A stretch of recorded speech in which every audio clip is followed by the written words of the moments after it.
Allô? Amen.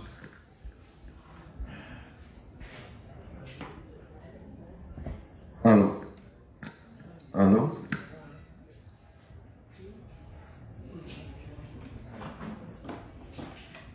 Bonsoir les justes.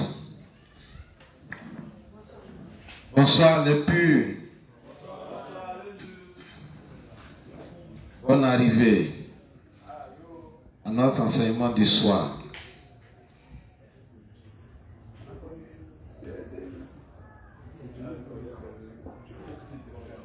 Aujourd'hui, c'est vendredi, le 12 novembre 2021. Dernier jour de l'enseignement du soir pour cette semaine. Nous allons dire merci à Dieu de ce qu'il nous a donné la force, la santé d'être présents ici. Mais bien avant, il nous a sauvés, avant que nous nous retrouvions ici.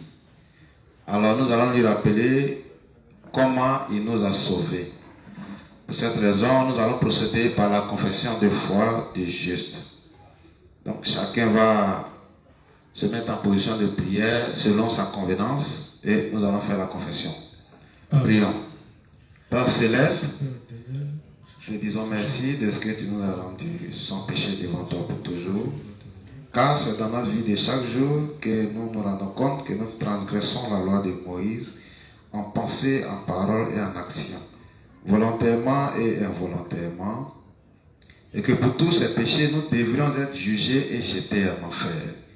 Mais dans ton amour pour nous, tu nous as donné le Seigneur Jésus-Christ comme sauveur. Celui qui, par son baptême au Jourdain, fait par Jean-Baptiste, a pris tous nos péchés passés, présents et futurs.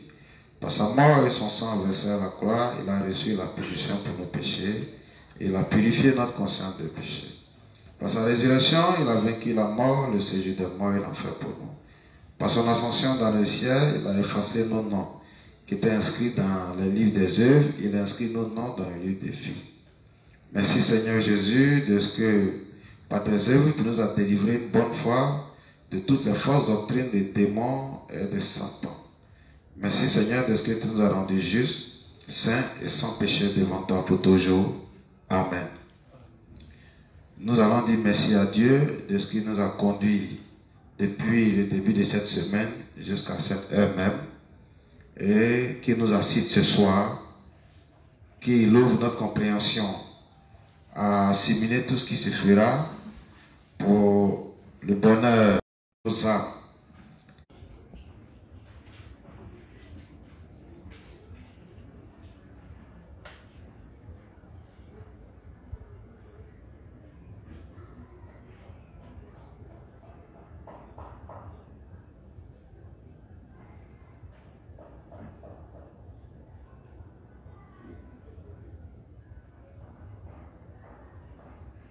Au nom de Jésus, Amen. Nous allons confier ces séances d'enseignement à Dieu et à sa tête l'inspecteur qui va nous entretenir, que Dieu l'assiste, qu'il le guide dans ses voies afin qu'il puisse nous enseigner ce dont nous avons besoin pour notre croissance spirituelle, que Dieu l'oriente, qu'il mette les mots justes dans sa bouche, qu'il éloigne de lui le stress. Prions pour lui.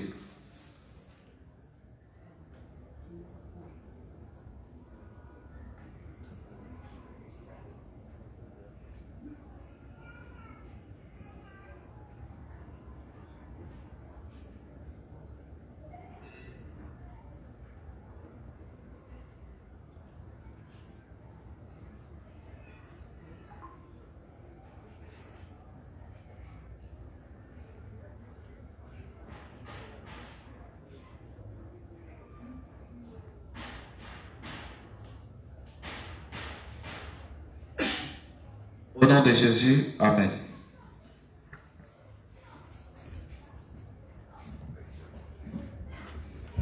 Amen. Ok, bon.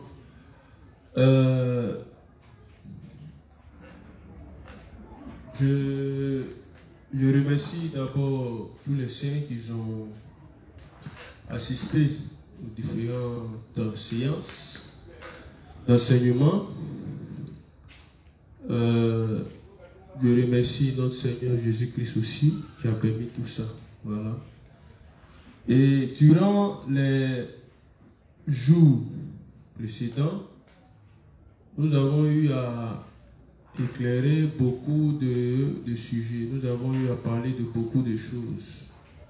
Voilà, nous avons énuméré beaucoup de faits concernant la divinité de Jésus-Christ. C'est vrai que, vu le thème que l'Église m'a demandé de traiter, c'était un peu difficile par rapport à la compréhension, vu que nous avons utilisé quelques thèmes techniques. Voilà, mais par la sagesse du Dieu, du Saint-Esprit, du Christ, il a permis que dans ces 2 jours, dans cette dernière séance, nous avons eu à simplifier un certain nombre de choses, notamment la Trinité et la divinité de Jésus-Christ. Et aujourd'hui, nous sommes au dernier jour de la séance sur la divinité de Christ. Comme vous l'avez constaté, c'est un thème qui peut durer toute une vie, parce que la Bible abonde dans le sens de la divinité de Jésus-Christ. Voilà, donc on peut passer 1 an, 2 ans, 3 ans à faire ce travail-là, qui consiste à montrer la divinité de Jésus-Christ dans la Bible. Voilà. Et donc, je ne vais pas revenir sur ce que j'ai eu à déjà dit ici. Je vais vous donner la parole. Présentement, il est 19h47 dans mon téléphone. À mon téléphone, et à ma montre, il est 19h45. Donc, vous avez suivi.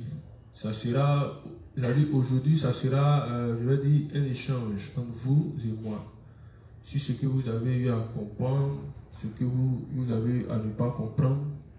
Et je crois qu'ensemble, ceux qui ont compris vont aider ceux qui n'ont pas compris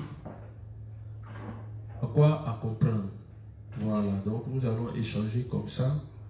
C'est comme ça que nous allons travailler, si Dieu le permet, ce soir-là. Voilà, donc qu'est-ce que vous avez pu retenir durant ces jours-là? Voilà, donc on ne se stresse pas, on répond tout simplement. On va dire ce qu'on a retenu durant ces jours-là. Voilà, donc je vous donne quelques secondes pour lire rapidement ce que vous avez noté et pour vous rappeler ce que vous avez entendu, ce que vous avez pu retenir. Ok. Donc, Eli, il faut passer un peu la caméra pour présenter un peu ceux qui sont là. Voilà.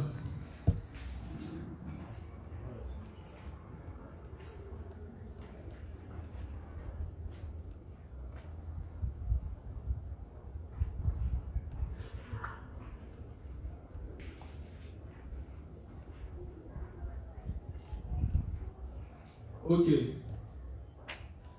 On va commencer par là d'abord. On va prendre quelques personnes. Alors, ne soyez pas stressés, dites ce que vous avez pu retenir. Simplement, s'il y a lieu de corriger, ensemble on va corriger et on va avancer. L'objectif du travail que nous sommes en train de faire, c'est sur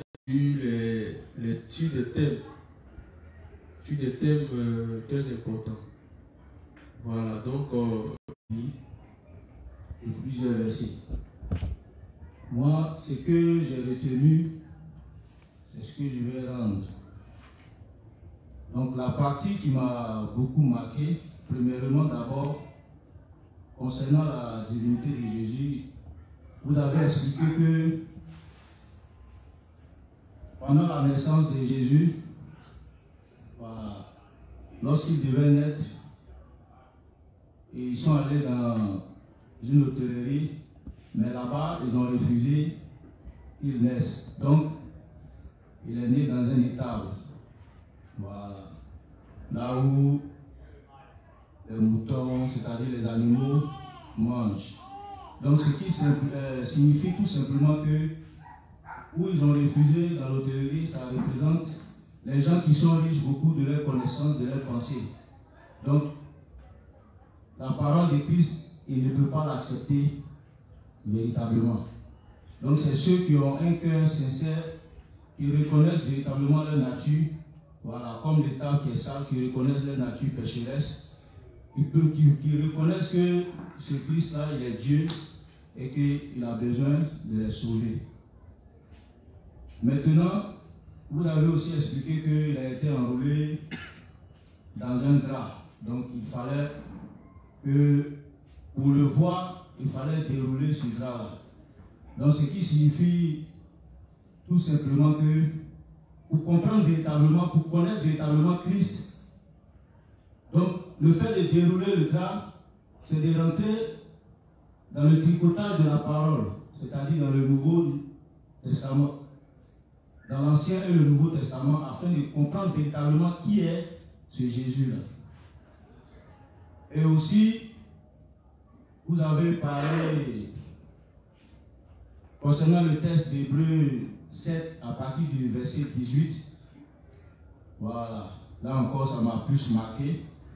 Vous avez expliqué que les sacrificateurs, bon, par exemple Aaron, lorsqu'il faisait le sacrifice, c'était, on dit le sacerdoce était transmissible, parce que les gens, parce qu'ils mouraient.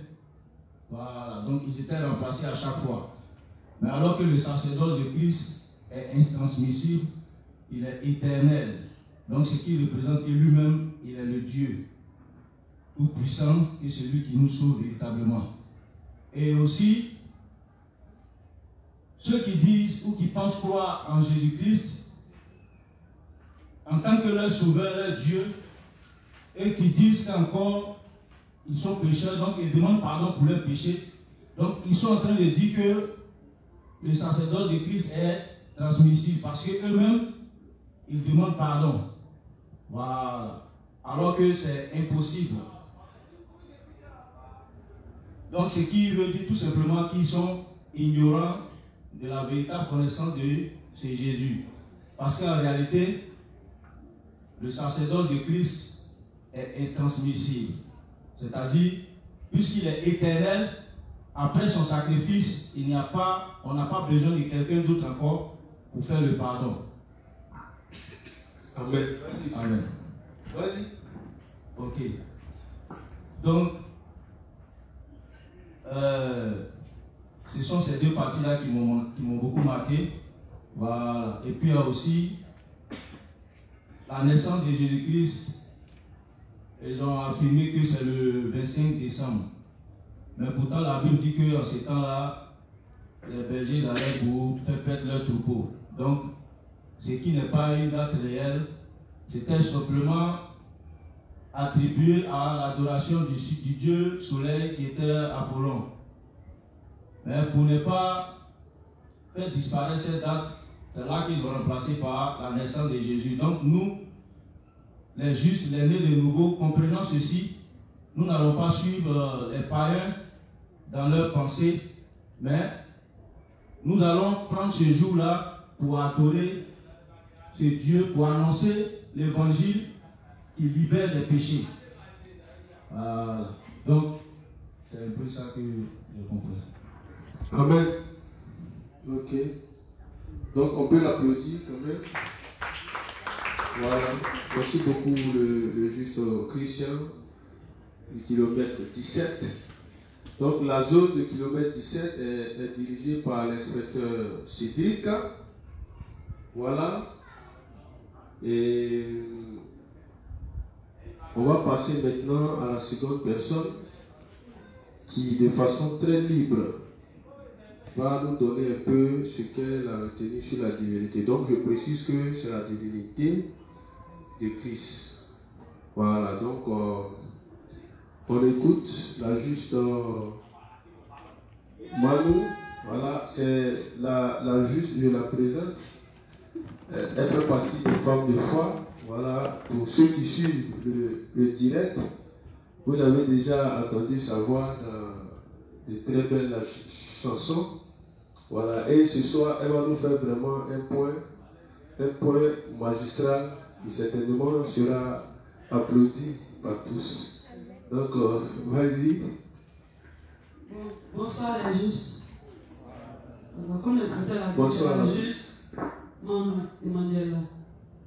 Bon, nous avons parlé de la divinité de Christ. On a parlé de la Trinité ou de la Trinité. Genre, 3 personnes en 1. On a dit pour prouver la divinité de Christ, on peut utiliser 4 notions. Le nom divin de Jésus, ses attributs, ses œuvres et les honneurs qui lui sont réservés. On a dit Jésus est Dieu, c'est pourquoi il demande à ce qu'on le prie. On prie en son nom parce que Moïse ne peut pas venir dire de le prier, sinon on le lapider. Et c'est parce que Jésus est Dieu qu'il a demandé à ce qu'on le prie. On dit c'est l'attribut divin, on dit Dieu est créé, on a dit aussi que Dieu est créé. Et ses entités, Dieu est Père, il est Fils, il est Esprit. Au niveau du Père, on dit c'est la manifestation de la loi. Au niveau du Fils, il sauve le monde du péché. Au niveau de l'Esprit, il nous aide à comprendre la parole. Si Dieu aussi demande, s'il nous donne la rémission de nos péchés, tout ça qui montre que c'est lui seul qui peut nous sauver. Donc c'est tout ça qui montre qu'il est Dieu. Donc c'est un peu ça. Ok. Bon. Vraiment, voilà, tu vois que je n'ai pas demandé à ce qu'on t'applaudisse, mais les justes ont déjà applaudi. Voilà, déjà, vraiment, c'est très bien. Mais il n'y a pas encore d'autres choses que tu voulais dire, mais comme tu t'es dit que tu étais un peu long, donc tu as stoppé. Ok, donc elle ne peut pas tout dire, comme il y a le juste bien aussi qui est là. Il y a le juste aussi qui est... Bon, ok. Qui d'autre? Oui, le Saint. Oui, non. Donne le micro. Voilà. Parce qu'il a levé son bras, il a baissé son bras, il a levé encore son bras. Bon. Dis le peu que tu as retenu. Hein? Voilà. Bonsoir les justes. Bonsoir, frère. Je suis le juste Martial. Oui, le juste Martial.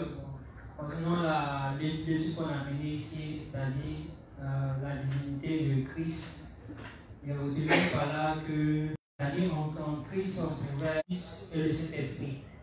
Et le Père se manifestait dans l'Ancien Testament. Il ne se passait pas dans l'Ancien Testament, mais à travers sa parole, on apercevait le Père dans l'Ancien Testament. Et le Nouveau Testament, on avait le Saint-Esprit qui était là, qui était Jésus, qui est le Sauveur dans le Nouveau Testament. Et aussi, il a retenu que on a eu à dire en grec au Christo. C'est ça? Ouais. Christo, au Christo, qui signifie le Christ, qui est le seul point. Et l'unique Dieu, bon, l'unique, je vais dire que c'est lui qui nous a sauvés. C'est par lui qu'on a eu le salut. Et bon, il a retenu aussi par la suite que parlons de la fête de Noël, que le 25 n'était pas la naissance de Christ, que c'était une invention satanique, bon, disons une invention de Dieu soleil, appelé Apollos, c'est pas, ouais, il parle bien, Apollos, et par c'est Apollon. Apollon. Voilà. Apollon. Ok. C'est Apollon. Et aussi pour ne pas faire oublier cette manifestation On a eu à regarder en esprit que c'était le 25 qui était l'anniversaire du Christ. Non, c'était pas le 25 qui était l'anniversaire du Christ. Donc, c'est un peu ce qui est retenu en tout cas. Ok, bon, on va revenir sur quelques points. Voilà, d'abord, je te dis merci pour ton intervention. Dans la Trinité, on a le Père, le Fils et le Saint-Esprit. Nous avons montré hier l'exemple de l'arbre.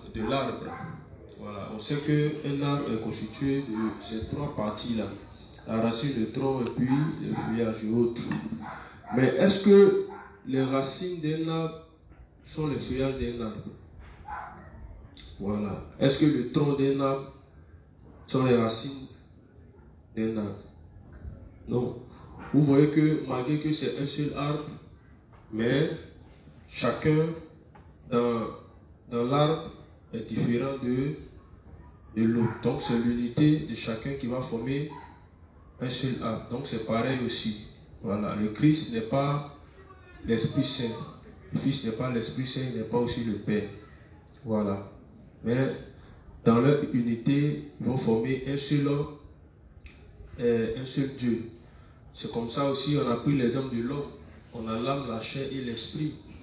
La chair n'est pas l'âme. Voilà. Un homme ne peut pas dire que sa chair est semblable à son âme. Voilà. Cependant, l'âme de Chèque s'appelle Chèque. La chair de Chèque s'appelle Chèque. L'esprit de Chèque s'appelle Chèque. Mais dans leur ensemble, on voit qu'il y a des différences. Voilà. Mais étant unis, ils vont donner un seul homme, Chèque. Voilà, c'est comme ça que ça se passe. Et il y a quelque chose aussi que le frère avait dit, qui peut me rappeler. Comment? L'Esprit Saint, c'est Jésus. Voilà, donc c'est pour ça que j'ai corrigé ça. Ensuite, il y a un deuxième point. Comment? Voilà, bon, c'est ce que j'ai pu retenir.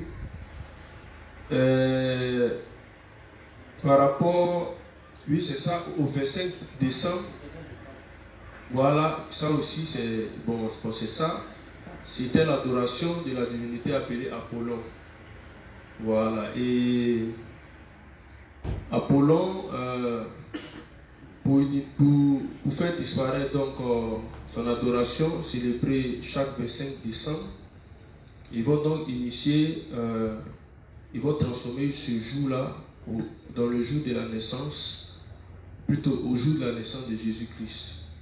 Voilà, donc pour nous, en célébrant ce jour, c'est pas cette date-là qu'on regarde, mais on se souvient que par la naissance de Jésus-Christ, l'humanité a été sauvée du péché et que nous avons été purifiés de nos péchés par son baptême au Judée où il prend les péchés, par transfert des péchés par celui qui s'appelle Jean-Baptiste. Il va payer le salaire du péché, il meurt, il ressuscite, il a vécu la mort, le séjour des morts et détruit le corps du péché et nous envoie l'Esprit Saint à son ascension. Donc par cette œuvre-là, il nous a sauvés. Donc ce jour-là consiste pour le juste à se souvenir donc de l'œuvre rédemptrice du Christ. Voilà. Donc on comprend à ce niveau-là. Donc merci beaucoup le Saint Martial pour ton intervention. Quelqu'un d'autre va intervenir? Les juges à gauche n'étaient pas là durant tout ce temps-là. Voilà, mais ils ont assisté quand même à l'enseignement d'hier. Et voilà, donc on a le Saint qui est là, qui va prendre la parole. Voilà, il faut te présenter. Bonsoir, le juste. Moi, c'est le juste Vénance d'Agauche. Voilà, pour ma part, comme l'inspecteur l'a dit, on n'a pas vraiment assisté à tout le déroulement de l'enseignement. Mais ce que j'ai retenu, j'ai pu comprendre concernant la divinité du Christ, il a été démontré dans les textes rabbiniques ici que c'est Dieu l'Éternel, lui seul, Yahweh, qui avait la capacité de donner son Saint-Esprit aux hommes qui allaient croire en ses œuvres. Et il avait donné comme ça une prophétie concernant un texte de l'Ancien Testament dans Joël 2, je crois le verset 31 à 32 là. où il a été dit que c'est Yahweh lui-même. Et dans le texte, comme l'inspecteur l'a démontré, ici, pour parler que c'est Yahweh lui-même qui a envoyé l'esprit, il avait employé le tétragramme. Il disait que c'est Dieu lui-même qui pouvait faire cette action.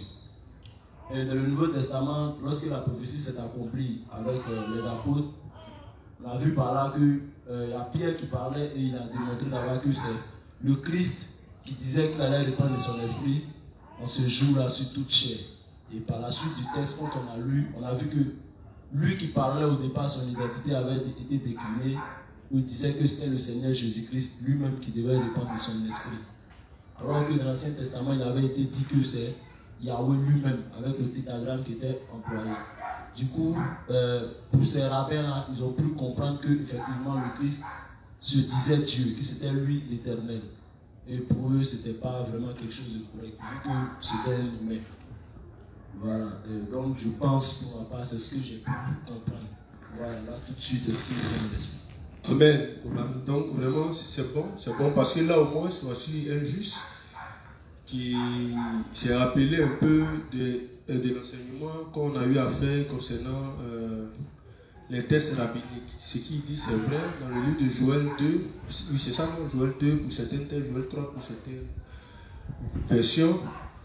Effectivement, celui qui devait envoyer l'Esprit Saint sur toute chair, la Bible a dit que c'était Yahweh. Et on avait parlé du tétragramme.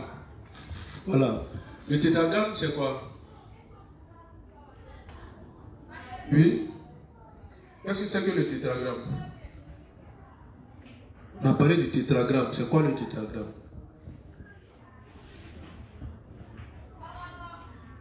La prochaine fois, ce qu'on va faire, c'est que c'est-à-dire que quand on va faire les enseignements, moi, ma méthode, ça sera de faire l'enseignement sur 2 semaines.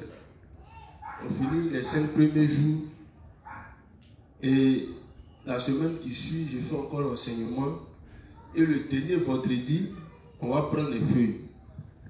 Et voilà. Oui, on va prendre les feuilles. Et puis on va faire interrogation ou bien devoir. Amen. Voilà. C'est ce qu'on va faire. C'est ce qu'on va faire. Voilà, c'est ce qu'on va faire. Et je vais vous donner 20 questions. C'est-à-dire que les questions vont sortir des enseignements que je vais donner. Voilà, parce que c'est ce qu'on va faire. Ou bien, les inspecteurs, ça sera pour ma méthode. Hein. Voilà, c'est-à-dire on va faire des évaluations où quand on vient, on pose des questions et chacun va répondre. Voilà, sur feuille. Et puis tous ceux qui vont avoir 8, tous ceux qui vont avoir 0 le dimanche, c'est le dimanche qu'on va donner les feuilles. Et puis on publie les notes. Là juste, Mati, 2 sur 20. Voilà, et quand c'est comme cela, quand tu es choqué là, ça te permet de travailler. Voilà, en fait, c'est pour vous dire tout simplement que lorsque vous enregistrez, faites l'effort de retenir au moins le maximum. Voilà, c'est vrai que le principe dit que lorsqu'on prêche, on retient 0,000 combien de pourcents, non? C'est pourquoi on doit répéter encore et encore. Ça, c'est un principe qu'on connaît. Voilà, mais on veut vous amener aussi à pousser, voilà, les enseignements qu'on vous donne. Donc, on va continuer toujours sur cette ligne-là. Voilà. Voilà, Christian veut. Oui, vas-y, frère. Voilà, qu'est-ce que c'est que le tétragramme? Au fait, moi-même, je n'étais pas, donc je ne sais pas. Donc je voulais, si vous pouvez le gratifier. Merci ça. Comment? Vas-y. Élie veut prendre Le là. tétragramme, c'est le nom de Dieu. C'est le nom de Dieu. C'est-à-dire qu'on appelle ça le tétragramme. Mais pourquoi on appelle ça le tétragramme? Tétra. Le tétra, c'est quoi? Quand on parle de bon, le préfixe tétra, c'est quoi? Hein? C'est combien? C'est 4. C'est 4, non? Ok, c'est ça. Donc, on parle du tétragramme parce que, à l'origine, le nom de Dieu est composé de combien de lettres? De 4 consonnes hébraïques. Merci beaucoup. Parce qu'en réalité, les voiles n'existaient pas en Israël. C'est dans l'hébreu moderne que les masorettes et puis voilà, vont ajouter des voiles pour faciliter la lecture. Sinon, l'alphabet hébreu est constitué uniquement que de 22 consonnes. Voilà. Je vois que Mies a commencé à faire quelques recherches. Effectivement, c'est ça. Donc, on a quoi? Dans le tétragramme, on a le iode. Voilà. Le micro. Voilà. On a le iode. On a quoi encore? Ou bien, je ne sais pas comment on prononce ça. Voilà,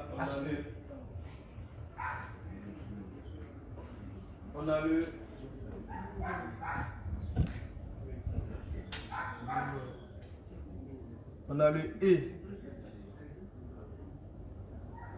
Voilà, on a le E. Voilà, bon, c'est pas grave. Je vais écrire ça comme ça. Voilà, on a le E. Le E. Et puis on a quoi ici? Ouais, c'est ça, on a le Vav.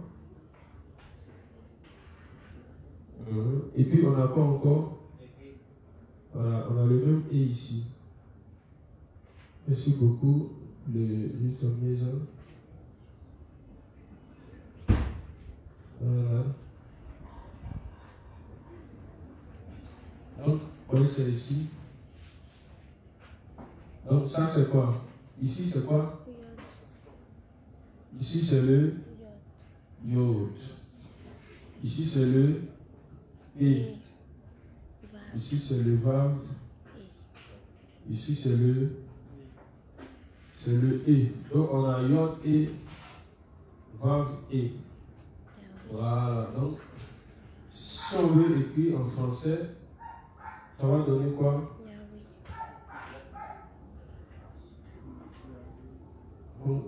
Comme chez les Juifs, on écrit de la droite vers la gauche.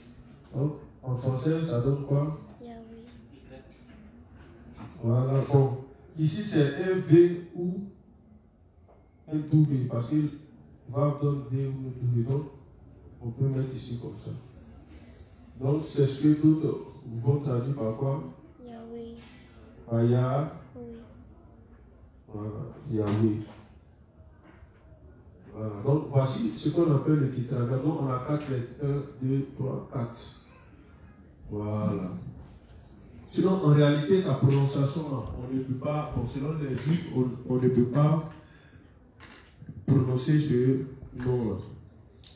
Donc, lors de la prophétie de Joël, celui qui devait donner le Saint-Esprit, c'était Dieu lui-même. Voilà. Or, lorsqu'on voit dans l'accomplissement, on a vu que celui qui donnait le Saint-Esprit, c'était qui?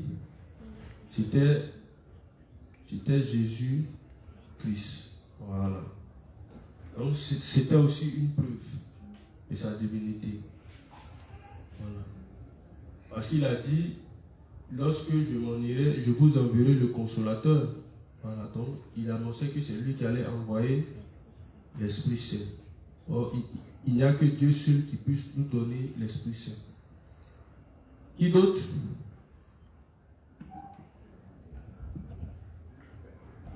Qui veut prendre la parole? Non.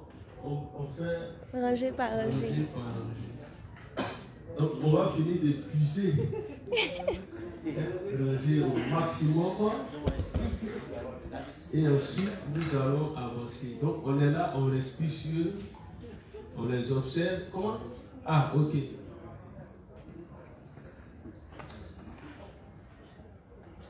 Bonsoir à tous les justes. C'est le juste Mies. Moi, moi, il y a un point qui m'a beaucoup marqué. C'est le spectacle de montrer par A plus B que Jésus-Christ était Dieu. Et un des points qu'il a développé sur la divinité de Jésus-Christ, c'est que Jésus-Christ était. Jésus pardonnait les péchés des hommes. Or, qui peut pardonner les péchés d'un homme si ce n'est que Dieu lui-même? Et donc, avec des versets à l'appui, donc il a démontré par là que seul Dieu pourrait dire à un homme que tes péchés te sont pardonnés. Et donc, ce qui était scandalisé, ce qui était un scandale pour beaucoup de personnes. Mais là, c'est un premier point. Et le second point, on a vu que même les démons même savaient que Jésus était Dieu. Voilà, en prenant l'exemple du fou de Gadara, de cette fameuse ville. Voilà. Et lorsque les démons ont vu le Christ, ils lui ont dit, mais pourquoi veux-tu nous perdre avant la fin? Et ils ont négocié avec lui, de façon terre à terre. Voilà. Et ils ont demandé au Christ de ne pas les envoyer dans la nuit aride, mais plutôt de les jeter dans le poisson qui était là. Et donc, et ça, c'est aussi une manière de montrer que Jésus-Christ était Dieu, parce que les démons eux-mêmes, ils reconnaissaient que le monsieur qui était en face d'eux était Dieu. Et donc, voilà un peu deux points qui m'ont marqué. Merci. Amen. Merci beaucoup. Bien, donc, voilà, en tout cas, tous les points que vous relatez progressivement sont des points clés. C'est très intéressant. Donc, je vois que dans la rangée, c'est ça, non? Voilà. On a le juste Christian encore qui est très inspiré, qui veut, voilà, nous bénir. Mais à part lui, ceux qui n'ont pas encore parlé peuvent se déclarer. Hein. Voilà. Ok, vas-y. Le juste Christian.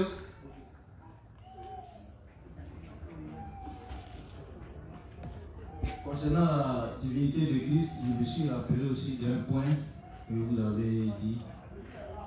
Voilà. Eh bien, il y avait dans le Matthieu 25, où lorsque Jésus était en train de parler, les pharisiens,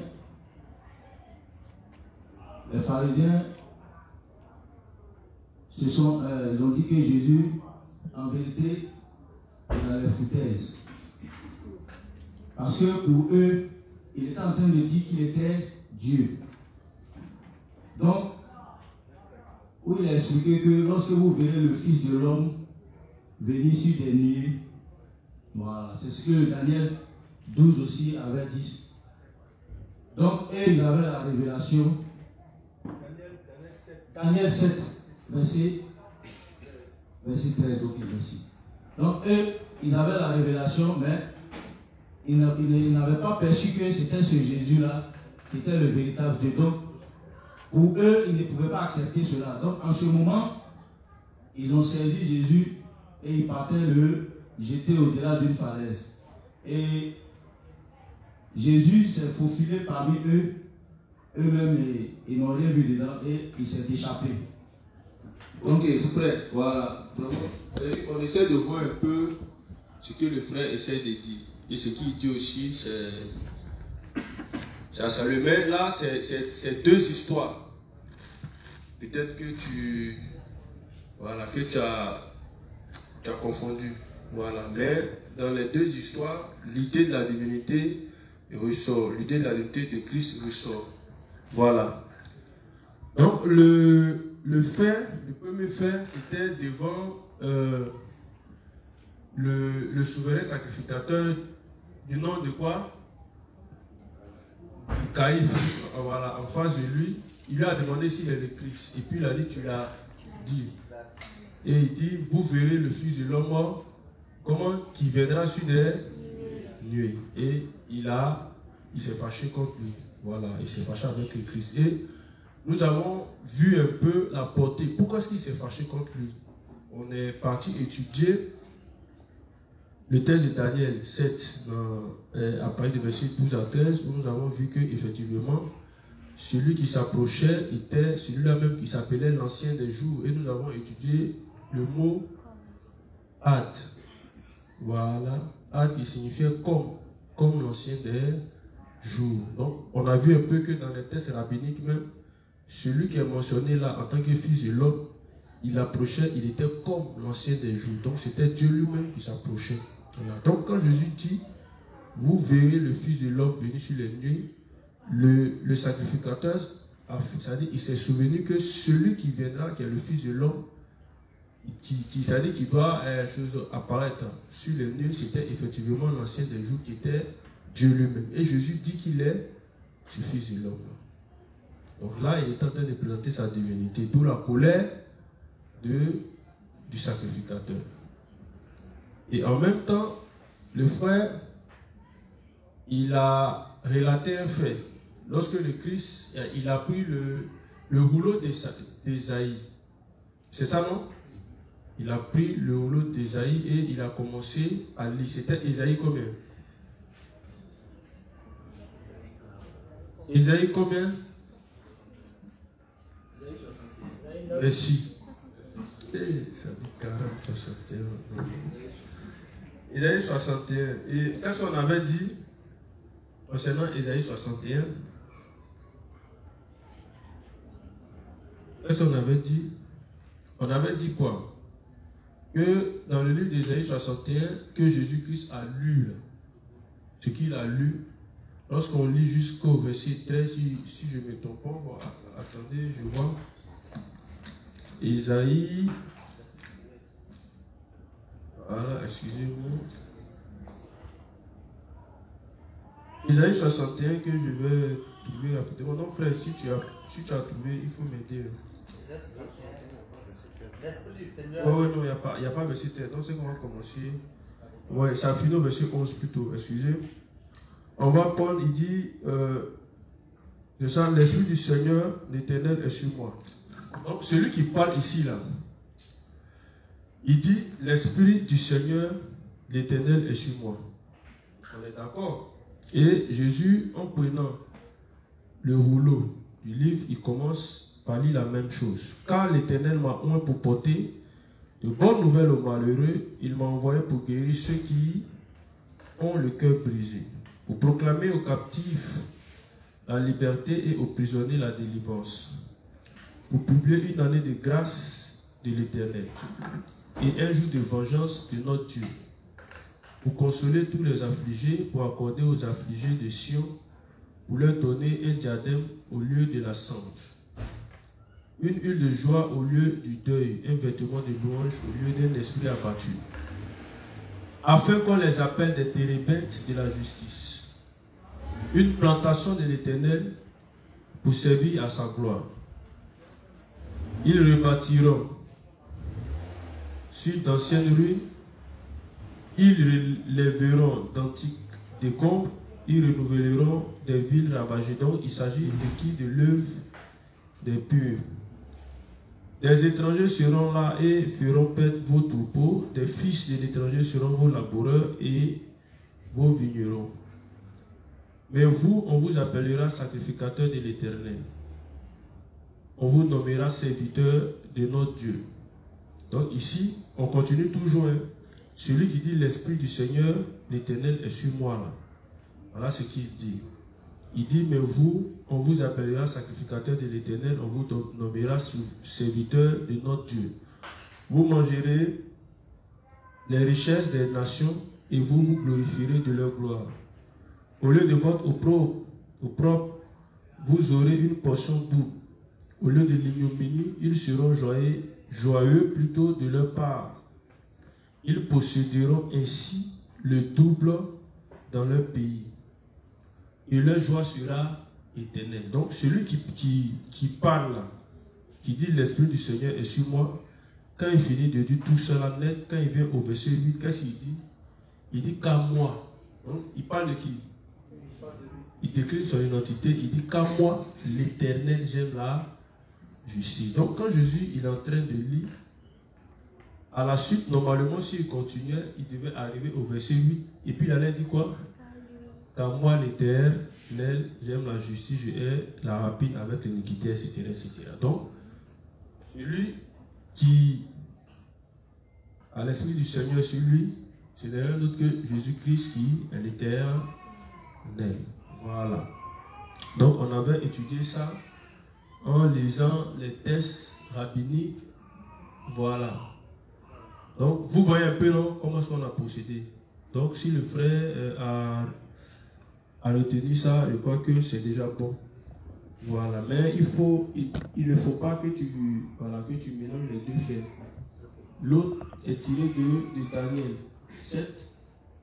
Et lorsqu'on voulait le jeter dans le trou, dans la fossée, c'est un texte d'Ésaïe 60 qu'il est en train de lire. Voilà. Merci beaucoup de ton intervention. Qui d'autre? Voilà, on a encore le juste Martial. On va finir avec lui et on passe à la seconde rangée.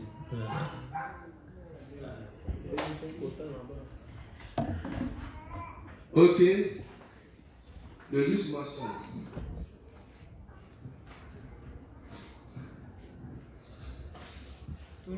Toujours parlons de la Trinité.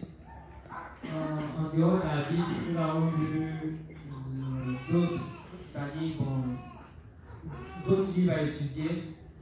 Et à travers les livres, on a vu que d'autres personnes ont parlé de la Trinité de Jésus-Christ, comme on a pris Ignace d'Antioche, et puis aussi Irénée le Lion, qui ont parlé, qui ont testé à travers les versets, c'est-à-dire en Jean 1, qui ont dit que le Christ était vraiment le Dieu. Aussi en parlant du baptême, c'est-à-dire du baptême que Jésus a fait, disons qu'il était le seul moyen. Nous avons dit que dans l'Ancien Testament, parlons des sacrifices, et tous ces rois, ces prophètes et ces sacrificateurs qu'on fait c'est-à-dire le pardon des péchés. Jésus, quand il est venu dans le Nouveau Testament, pour lui était unique. C'était une fois pour toutes. C'est pour cette raison que, comparé les autres sacrifices que les autres ont fait, pour lui était le seul sacrifice qui nous a donné le salut. Et vu à travers aussi la Trinité, nous avons eu à donner plusieurs versets dans la Bible.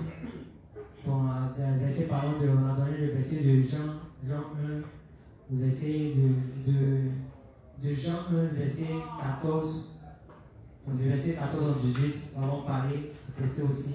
Un peu le Romain 9, qui parlait de la Trinité de Jésus. Nous avons pris aussi les versets de l'Apocalypse. Ça parlait de la divinité. On a la divinité, oui. Ouais. Les versets parlaient de la divinité de Jésus-Christ. Bon, c'était mon intervention sur ce point. Romains 9, verset combien? Romains 9, verset 5. C'est ça, merci. Ok, Romains 9, verset 5. On passe maintenant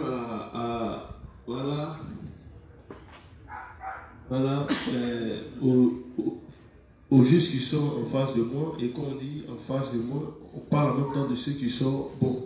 Je suppose qu'il y a ici il y a 3 rangées et il y a une autre rangée là. Donc on finit ici, on finit là, on va là et on prend ceux qui sont derrière. Ok. Donc apprêtez-vous. Bon, les inspecteurs sont épargnés. Voilà. Donc s'ils veulent bien intervenir, il n'y a pas de problème. Ça dépend d'eux. C'est ça le veto. Ok. Donc, ici, qui va prendre la parole? On a le juste Diomandé. Voilà. Donc, c'était un ancien musulman qui est devenu juste. Voilà. Vas-y, frère. Bonjour, juste. Moi, c'est le juge de mon demandé. Voilà. Je dis déjà merci à mon inspecteur chef qui fait vraiment un travail formidable. Il fait vraiment émerveiller, surtout moi. Merci beaucoup le frère. Voilà. Parce que cette histoire de divinité de Jésus, c'est quelque chose de très contesté avec nos autres frères, intégrés. L'inspecteur chef peut le comprendre. Voilà. Moi, personnellement, je suis sûr à 100%, il y a quelque chose que j'ai retenu que personne ne peut m'enlever ça dans la tête, en fait. Voilà. Concernant la divinité de Jésus. Le Père, le Fils et l'Esprit Saint. De l'autre côté, un jour, on nous a fait croire que non, il y a ces trois dieux différents. Ce que moi je sais, lorsque je suis né de nouveau, j'ai lu le livre 11. Voilà, par la grâce de Dieu, j'ai la force de lire le livre 11, mais je ne comprenais pas. Mais avec l'enseignement de mon inspecteur, vraiment, ce que moi j'ai retenu personnellement, c'est quoi? Jésus est Dieu. Le Fils, le Père et l'Esprit Saint, c'est une entité unique. Voilà. Donc, pour dire quoi? Jésus est Dieu. Il a démontré par A plus B avec les versets qui vont avec. Le verset surtout, qu'on appelle ça, il y a un mot vraiment que moi j'ai cherché, que j'avais vu, qui est le théos, qui est vraiment les éléments qui prouvent que non, Jésus est Dieu. Il est sans fin, il est sans limite. C'est le premier et le dernier. Qui nous a fait quoi? Qui nous a donné le salut parfait. Donc, pour moi personnellement, Jésus, je ne veux pas trop rentrer dans les détails parce qu'à chaque fois quand j'enregistre à la maison, j'essaie d'écouter et ça me fait du bien, moi personnellement. Jésus reste Dieu, le premier et le dernier. Et vraiment, c'était ça mon intervention en fait par rapport à ça. Amen. Amen. Merci beaucoup, frère. Merci. Voilà, on peut l'applaudir parce que vous voyez, c'est pas facile. Voilà, c'est pas facile. Et quand je finis de faire l'enseignement, je vais te donner, voilà, un document que j'ai eu à travailler là-dessus pour t'aider encore. Voilà. Donc c'est un document qui permet de faciliter l'explication à nos frères musulmans. Voilà. Et l'objet même de l'étude, c'était au départ, c'était ça. J'ai plus voulu approfondir la notion de la divinité par rapport à eux. Voilà. Mais je me suis rendu compte que Dieu ne fait pas les choses au hasard.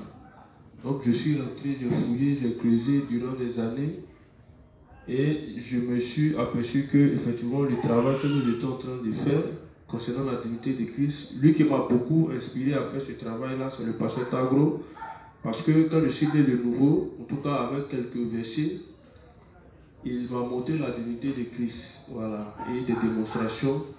En ce moment, je ne lisais pas trop les livres, parce que lorsque nous sommes nés, lorsque moi je suis né, le livre 11 n'était pas encore sorti sous forme de papier. Voilà. On avait seulement du livre 1 au livre 6. Voilà. Et c'est après que on a vu tous les livres là qui ont commencé à sortir. Donc c'est lui qui m'expliquait. Voilà. Mais après ça, bon, dans les discussions, dans les échanges avec les témoins de Jéhovah, ceux avec qui j'ai eu à discuter pour la première fois même sur la divinité de Jésus-Christ, c'était avec les témoins de Jéhovah. Voilà, la dernière fois que j'ai eu à discuter avec eux sur la divinité, c'était chez le pasteur Salomon. C'était un matin où ils étaient venus tout bien habillés avec les chapeaux de cow-boy. Voilà, ils sont venus et nous sommes rentrés dans la divinité de Christ. Voilà. Et avec le peu que Dieu m'avait enseigné au travers des dévanciers, on a pu vraiment les mettre en déroute. Voilà. Mais La seconde motivation, d'abord, bon, moi je crois que Christ est Dieu, mais dans les échanges sur Internet, etc., il y a ça, il y a la divinité de Christ qui revient à chaque fois. Et puis, pour quelqu'un qui a été musulman, vous ne pouvez pas imaginer comment on lui a fait un lavage de cerveau sur le fait que Jésus ne soit pas Dieu. Comme le frère Diomandé, qui était lui-même avant un musulman, l'a dit, ils amènent à confondre l'esprit des gens en leur faisant croire que la Trinité, c'est 3 dieux différents. Ils n'expliquent pas ça comme on a expliqué. Donc eux, ils présentent plutôt ce qu'on appelle une triade. Ce qu'on appelle une triade. Et c'est la triade qui présente. Voilà, en faisant croire que nous, c'est ce qu'on dit. Or, c'est pas ce qu'on enseigne. Donc, pour quelqu'un, par exemple, qui était musulman ou témoin de Jéhovah, c'est-à-dire quand il devient juste, le diable peut la voir plus facilement avec ce débat sur la divinité là. Donc si ce n'est pas clarifié ou voilà, dans son esprit, ça peut le perturber à un moment donné dans sa vie de foi. Donc c'est ce qui va faire que Dieu va nous permettre, par mon canal, de me pencher sur l'étude approfondie de la divinité de Christ. Tout ce qu'on a fait là, ce n'est même pas encore, c'est même pas 10% de nos arguments qu'on a donnés sur la divinité. Voilà, c'est pas 10%. Ça, c'est un peu seulement qu'on a donné. Parce qu'on n'a même pas exploité tout le livre 11. Voilà. Et tous les documents que Dieu a permis qu'on puisse avoir. Donc, non seulement il y a pour les pécheurs qu'on étudie la divinité de Christ, mais il y a nous-mêmes aussi pour renforcer notre foi. Voilà, parce que quand les choses sont claires dans ta tête, c'est intéressant. C'est plus facile de parler de ce qui est clair dans ta tête. Voilà, quand tu parles à quelqu'un. Mais quand toi-même c'est flou dans ta tête, c'est un peu compliqué de parler à quelqu'un, de ça à quelqu'un. Voilà, donc vous avez pris la peine d'avoir tous les arguments. Le plus souvent, nous les saints, on a tendance, nous les saints, les saintes, on a tendance à négliger les enseignements qui sont donnés à l'église. Il y a certains qui prennent ça à cœur. Mais sachez que tous les enseignements qu'on vous donne, ce sont les enseignements de la vie, de votre survie dans la foi. Pour que vous puissiez subsister jusqu'à la fin et résister jusqu'à la fin, c'est tous ces enseignements qu'on va vous donner. La semaine prochaine, c'est l'inspecteur Hassan qui va venir vous parler du projet de l'église, afin que chacun puisse comprendre et savoir où l'église d'abord a commencé et où l'église va.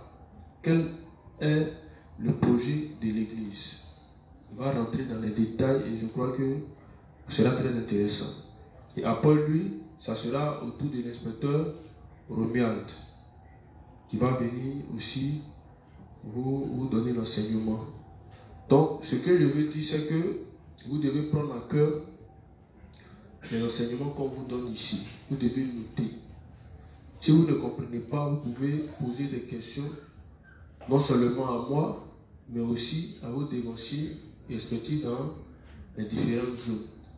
Voilà, c'est vrai que c'est moi qui ai donné le cours sur la divinité, mais je ne suis pas le seul à avoir quelques notions sur la divinité de Christ. Tous les inspecteurs ont ces notions-là aussi. Voilà, donc il y a l'inspecteur Uribi qui veut prendre la parole. Oui, vas-y. C'est par rapport à ce que tu viens de dire.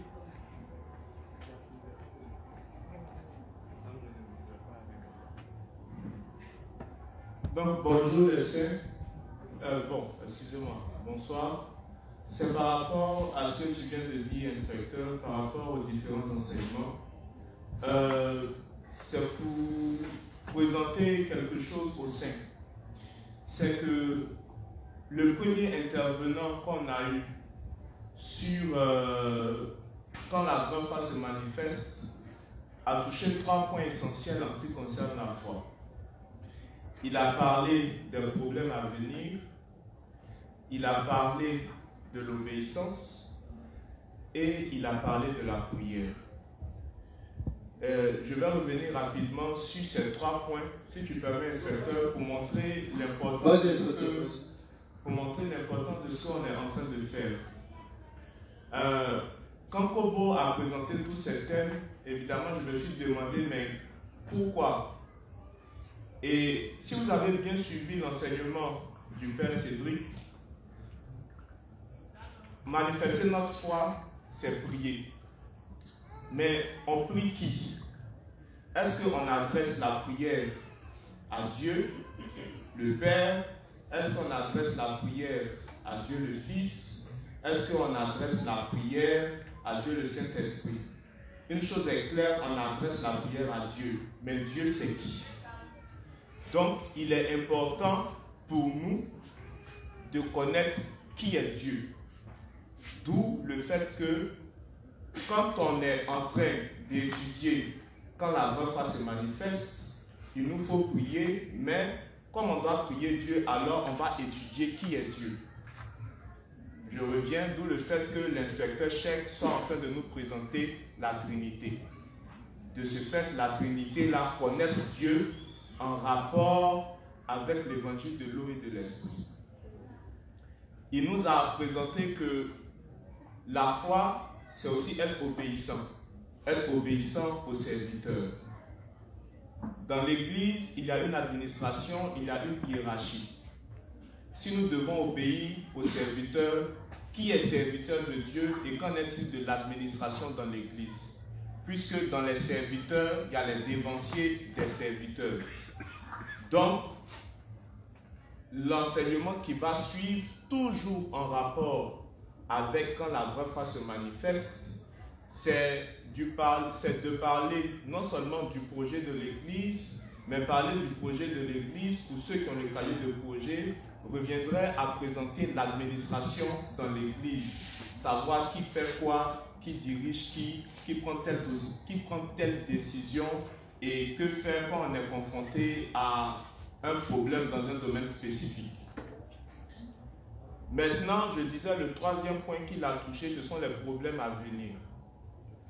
Et le prochain intervenant après l'inspecteur Arsène sera l'inspecteur Romy qui va exposer sur la crise de l'IA à venir et les moyens d'y remédier ou bien les moyens de s'adapter. Donc, on voit que dans la première intervention, il a parlé des problèmes à venir. Et l'inspecteur Romy va toucher les problèmes auxquels on sera confronté. C'est pour dire que tous les enseignements qui sont donnés les nuits sont, comment je peux dire ça? Voilà, sont liés les uns aux autres. Donc, ça s'inscrit vraiment dans une logique. Alors, je demanderai vraiment aux justes d'être assidus, de faire le lien entre tous ces enseignements-là, afin qu'on puisse tenir lorsque les temps arriveront. Et pour clôturer, le pasteur Tagro viendra pour faire un ramassis de tout ce qui a été fait et rentrer dans la profondeur de chaque thème. C'est ce que j'aurais voulu ajouter. Merci beaucoup. Merci beaucoup pour ton intervention. Donc, vous avez vu que c'est un programme qui suit vraiment un plan bien défini. Voilà. Donc, une fois que c'est compris, on avance. Vas-y, qui veut prendre la parole? Ici, on a demandé qui a eu à parler. Voilà, qui d'autre encore là-bas? Elie, la juste Elie, voilà, c'est qui tient donc la caméra. Il faut te filmer. Non, en fait, mes notes sont dans mon téléphone, donc je peux pas. Je vais parler fort. Merci. Bon, j'ai 3 choses qui m'ont marqué. Déjà, dans la semaine passée, où je suis passée, on avait étudié la Septante. Ou du moins, on avait regardé un peu dans la Septante pour voir la divinité de Christ. Et cette semaine-là, on a eu à voir deux personnalités des églises primitives des premiers siècles, comme Ignace d'Antioche, dans son ouvrage Lettres aux Éphésiens, qui a eu à montrer, à appeler Jésus-Christ notre Dieu. Également, Irénée de Lyon, dans son ouvrage Contre les hérésies, lui aussi, en s'appuyant sur le psaume 45, a montré la divinité de Christ et aussi a montré sa nature humaine. Ce qui m'emmène à venir sur le deuxième point, qui est que l'inspecteur nous a dit que pour pouvoir montrer la divinité de Christ, on avait la possibilité de passer par ses noms, ses honneurs, ses attributs, ses œuvres. Et parmi ces œuvres-là, on a eu à voir le jugement. En particulier, où, comme le juste avait rappelé, il y a un verset où les démons sont venus à la rencontre de Dieu, de Jésus-Christ, et ils lui ont dit qu'il n'était pas encore temps du jugement. Donc, ils reconnaissent le Christ ici comme le juge des derniers temps. Également, quand on a vu hier, on a parlé du fait que la puissance de Jésus sous-tend tout ce qui vit sur la terre. C'est-à-dire que, en même temps qu'il est le détenteur ou le garant de la vie, de tout ce qui se meut sur la terre, en même temps qu'il est celui-là à qui appartient le jugement dernier. L'inspecteur nous a dit que notre jugement à nous ne sera pas pareil que celui des pécheurs. Être pécheur, il a spécifié, c'est ne pas croire en l'évangile d'eau et d'esprit. Donc l'évangile d'eau et d'esprit est une condition, la condition même sine qua non pour être sauvé de l'enfer. Donc pour revenir, l'inspecteur nous a dit que l'inspecteur nous a dit que le Christ était autant celui qui détenait la vie, celui par qui tout subsistait, autant il était celui qui était le juge des derniers temps, donc l'Éternel qui est dans l'éternité. On a vu aussi, on a pris comme axiome le livre 11, qui parlait de la Trinité, et dans la Trinité, on a spécifié que le Père, c'était celui-là qui était le concepteur du plan, et que c'est lui qui, dans l'Ancien Testament, ne faisait que annoncer par des images, par des histoires, pour le plan qu'il a réservé, qu'il a mis en Jésus-Christ. Et que Jésus-Christ était celui-là qui, étant le Logos, c'est-à-dire l'essence créatrice, mais aussi celui-là qui était venu sur terre pour accomplir le plan du salut. Donc le Christ, lui aussi, à son tour, a laissé le Saint-Esprit qui, lui, est dans son temps, avec nous ici. Donc c'est le Saint-Esprit qui va nous montrer les profondeurs de Dieu. Donc il a été clair pour dire que Dieu est un Dieu d'ordre. Donc chaque entité en lui a travaillé selon des bornes. Et que Jésus est parti et qu'il ne parlera plus guère jusqu'à son retour. C'était là ce que je voulais dire. Merci beaucoup, ma soeur. Merci beaucoup. Voilà pour ton intervention. Qui d'autre? Oui? La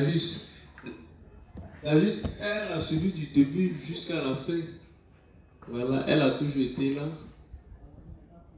Oui, tu as quelque chose à dire. Donc tu as tout compris.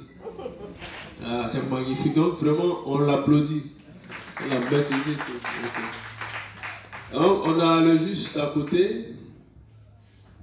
Voilà, au moins tu as un petit truc là-bas à dire.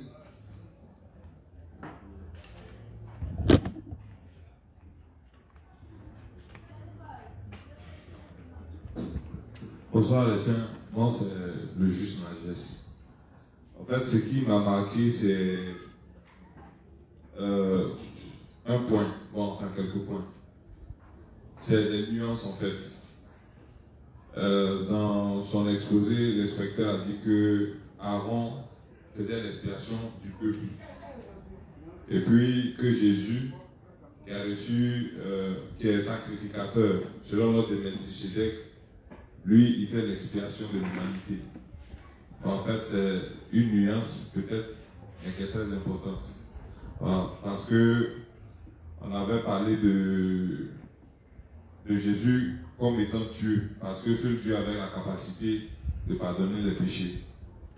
Maintenant, le deuxième point, c'est, je ne sais pas si j'ai bien pris les versets, on a pris Romains 1, verset 18, et puis, je ne sais pas, 2 Timothée 4, verset 1, où, pour parler de la Trinité, il y a les verbes qui devaient normalement se conjuguer au pluriel, mais qui se conjuguent au présent, pour montrer que, qui se conjuguent au singulier, pour montrer que, en fait, on n'a pas affaire à une pluralité de Dieu, mais à un seul Dieu unique qui se manifeste sous différentes formes.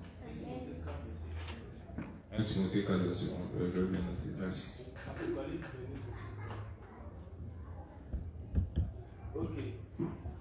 Merci beaucoup, le Saint, pour ton intervention. Voilà, on va passer à cette rangée-là. Voilà, et en tout cas, lorsque j'ai demandé à ce que les justes répondent aux questions, c'est plus là qu'ils ont levé les mains. Voilà. J'espère qu'ils n'ont pas donné fausse chose. Bon, tout ce que vous avez eu à noter, mais c'est pas grave. La répétition est pédagogique. Et j'ai dit beaucoup de choses ici. Je n'ai pas dit, voilà. Ok, donc on aura juste Mati Baba, Magnoti Baba, voilà qui va nous donner ce qu'elle a retenu ici. Merci. Bon, inspecteur, franchement, c'est pas facile. Ça fait pour prendre le micro même. C'est pas facile. Bon, ce que moi j'ai pu retenir, c'est par rapport au schéma d'hier. Comment vous avez parlé de la divinité du Christ à travers les 4 schémas. Vous avez donné l'exemple de l'arbre, l'exemple du soleil, de l'eau et de l'être humain. Et aussi de la pluralité des mots, où à être on mettait S pour désigner la divinité et la trinité en tout cas du Christ. Et puis, j'allais aussi parler de Ignace d'Antioche. La question que vous m'avez posée, mais tout a été déjà dit à propos d'Ignace d'Antioche. Et puis, aussi, bon, pour ajouter, il y avait aussi, bon, il y a un dernier point, en tout cas, qui a été répondu. Donc, du coup, franchement, voilà. Que j'ai pu. Il n'y a pas de problème. Donc, on va prendre une question ici, une question ici, comme il est déjà l'heure. Donc, ici, celui qui a sa question, il la prépare. S'il n'y a pas de question ici, c'est pas grave. Mais ceux qui vont poser des questions, c'est ceux qui ont intervenu. Il y a une question là. Voilà. Oui, vas-y. Je vais noter le temps que le frère ici. Voilà, face. Donc, viens, tu vas. Donne ta question en fait. Oui, vas-y. Bon, ou bien tu. Voilà, tu écris là, on donne la même temps. Vas-y.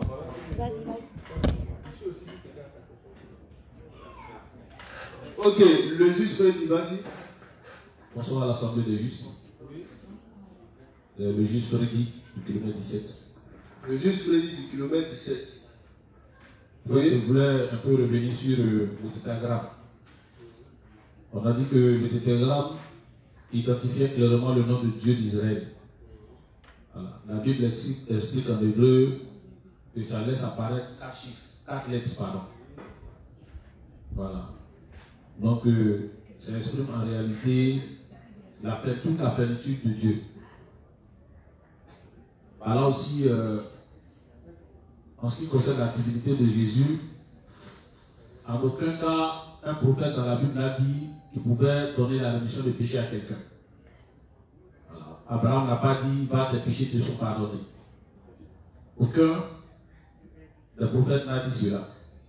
Donc celui qui avait la capacité de pouvoir pardonner le péché du peuple ou bien de quelqu'un, c'était Jésus-Christ.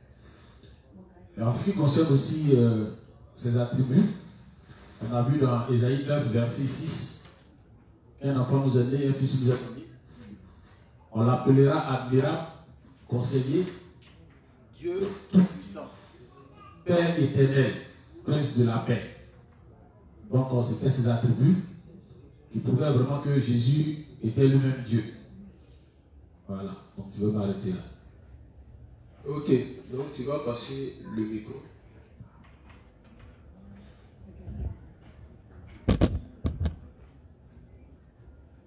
Bonsoir, juste. Moi, c'est juste Marie de kilomètre 17. Cependant, ce que j'ai retenu, bon, la justice est à parler, mais je vais répéter comme la répétition pédagogique. J'ai compris dans l'enseignement que Jésus est Dieu parce qu'il a créé toutes choses par la parole et qu'il s'est fait connaître par tout ce qu'il a créé, les choses visibles et invisibles. Et on a dit que Jésus signifie le sauveur. Il est le seul qui sauve les hommes de leur péché. Donc il est Dieu. On a dit aussi que quand dans la Bible, bon, il existe plusieurs dieux, mais les dieux, les noms des autres dieux ne figurent pas que eux, ils peuvent donner le salut à l'être humain. Mais c'est Dieu, seul qui nous a créés, qui peut nous sauver de nos péchés. Et c'est pour ça qu'il nous a sauvés. C'est ce que moi j'ai retenu. Ok. Donc, merci beaucoup, le Seigneur. Voilà. Donc, tu vas passer le micro voilà, au juste qui est derrière. Voilà, au pasteur Clark. Bonsoir. Bonsoir, Luther. Je n'ai pas été là depuis le début. Bon, donc, à vrai dire, je ne peux pas dire quelque chose. Donc, pour ceux qui sont pas depuis le début, oui, donc, je vais leur passer le micro pour qui. Voilà, donc qui d'autre veut prendre la parole? Voilà, on a le juste Mandoché. L'autre.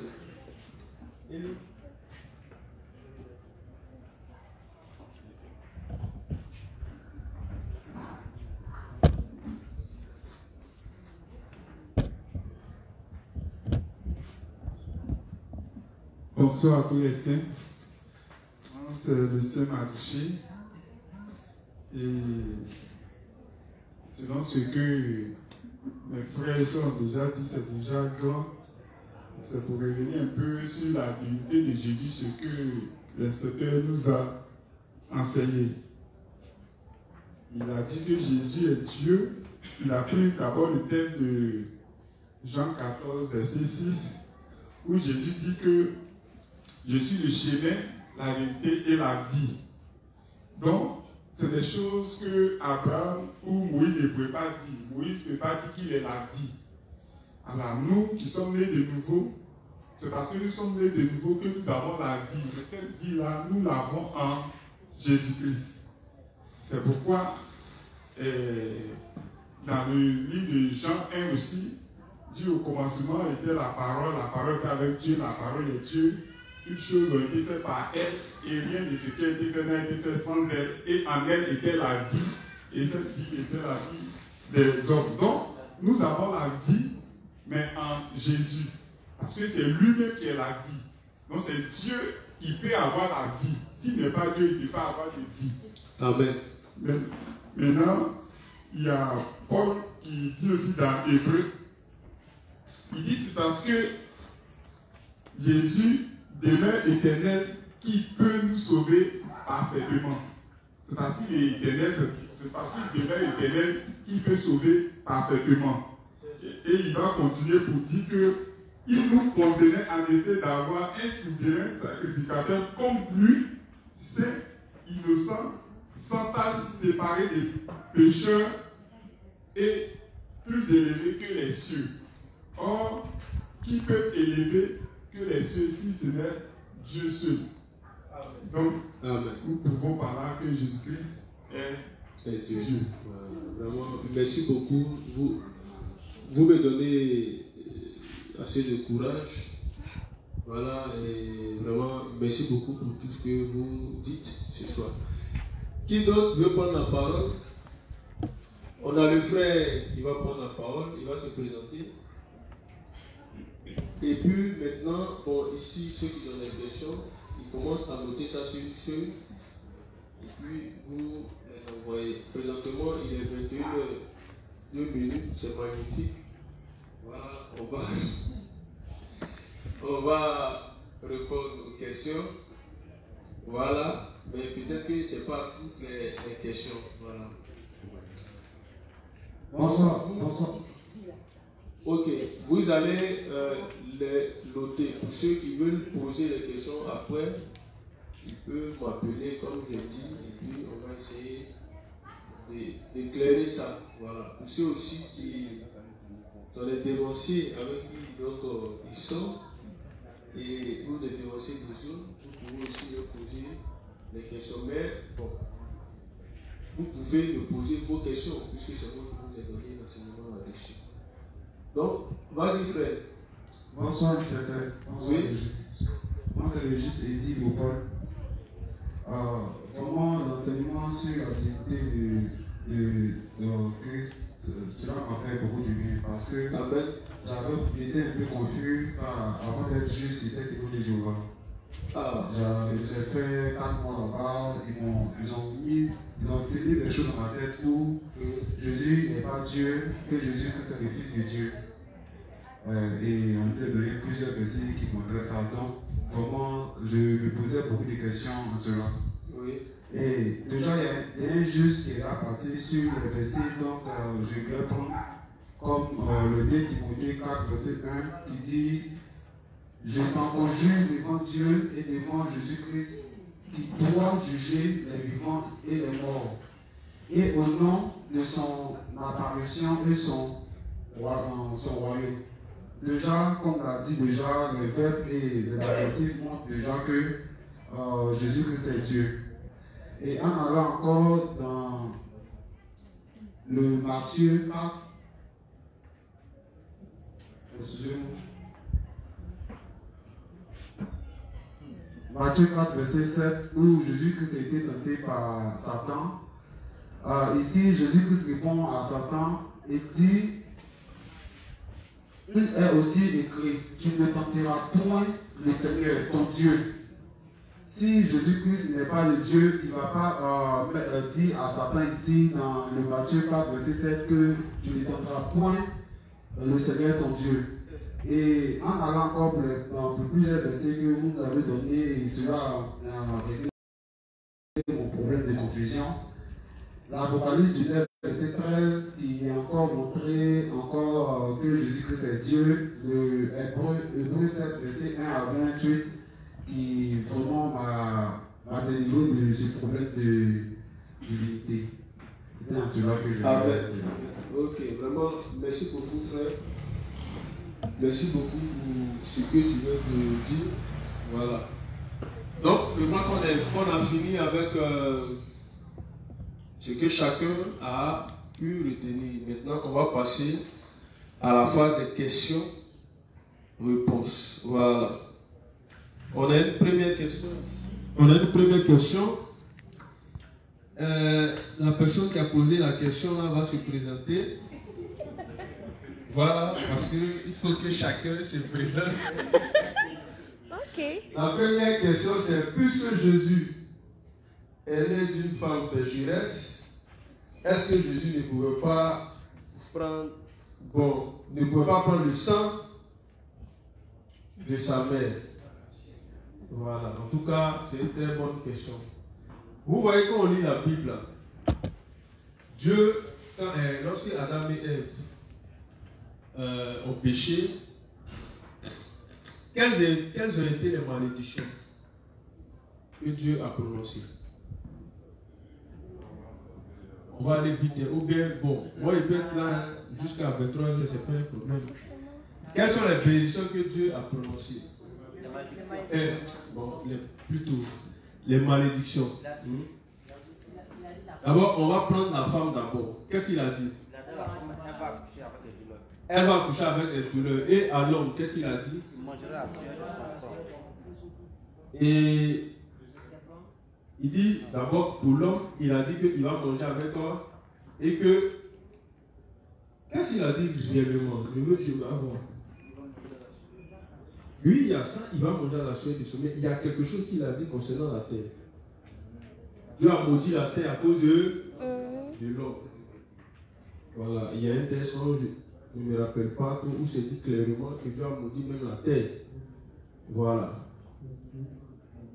Mais vous voyez, malgré que Dieu il a maudit la terre, quand il apparaît dans le buisson Adam qui est sur la terre, qu'est-ce qui va se passer? Je ne sais pas si on comprend ma logique. Quand il vient sur le buisson Adam, c'est sur la terre qu'il vient. Mais bizarrement, cette terre-là, Dieu a maudit la terre, sans exception. Mais quand il vient sur la place du buisson Adam, qu'est-ce qu'il dit? Il dit quoi? Il dit quoi? Oh terre, car ce lieu est saint. Donc pourquoi ce lieu-là, il sanctifie ce lieu-là lorsqu'il est présent dans ce lieu? J'ai déjà donné la question et puis la réponse. C'est parce qu'il est Dieu. Donc lorsque Dieu apparaît dans un endroit, qu'est-ce qu'il fait? Il sanctifie le coin. Voilà. Donc, lorsque l'humanité pêche, on a le péché qui entre dans le monde.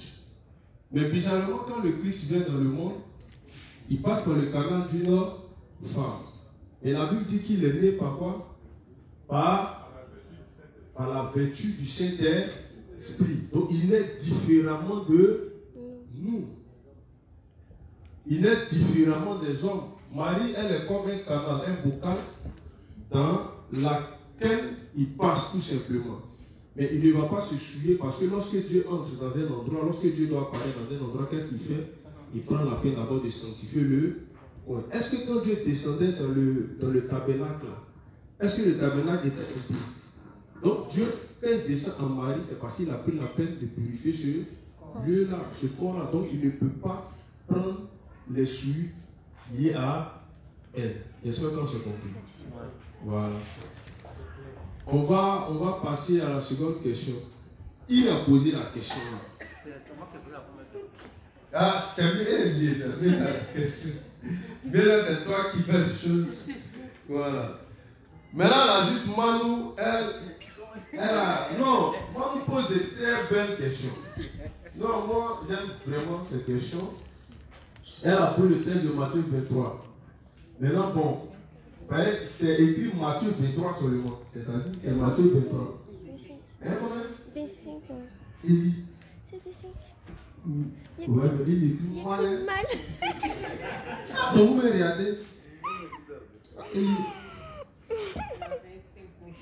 Bon, lis ça. Ah, ça c'est 23. Donc maintenant, la jugement, qu'est-ce que tu veux dire par là? Non, c'est pas grave, faut parler.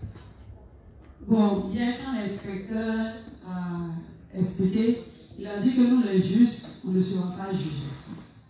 Maintenant, dans le Matthieu 25, lorsqu'il a pris, il a dit que Jésus va nous demander, va nous dire, j'ai eu faim, vous m'avez donné à manger, j'étais nu, vous m'avez vêtu. Donc, nous on va lui demander à quel moment on t'a donné à manger. À chaque fois qu'on faisait ça à quelqu'un, c'est à lui qu'on faisait. Maintenant, il y a le responsable Madoché qui a dit non, c'est lorsqu'on prêche l'évangile, c'est ça, on va donner la nourriture. Donc, je demandais si c'était pas une sorte de jugement. Voilà, c'est mon premier point. Maintenant, le deuxième point, ceux à qui il disait, vous m'avez pas donné à manger, il ne m'a pas donné à boire. Il parlait de qui? Des justes. Si c'est des justes, ok, mais si c'est des pécheurs, puisque eux, ils n'ont pas compris l'évangile, ils ne connaissent pas, comment ils vont expliquer cela à quelqu'un? C'est un peu ça. Ok, merci beaucoup à la juste Manu. Avant de répondre à ta question, on va lire le texte de Jean 5, verset 24. Jean 5, verset 24, voilà. Jean 5, verset 24. Oui. En vérité, je vous le dis, oui. Celui qui écoute ma parole et qui croit à celui qui m'a envoyé à la vie éternelle et ne vient point en jugement, mais il est passé de la mort à la vie. Voilà, donc on est d'accord que le Christ, il a été clair qu'on ne viendra pas en jugement. Maintenant, on voit le Christ dire, lorsque le Fils de l'homme apparaîtra, voici ce qu'il va faire. Il va faire quoi? Il va mettre les boucs à sa gauche et il va mettre qui à sa droite? Les brebis à sa droite. Et voici les questions qu'il va poser à qui?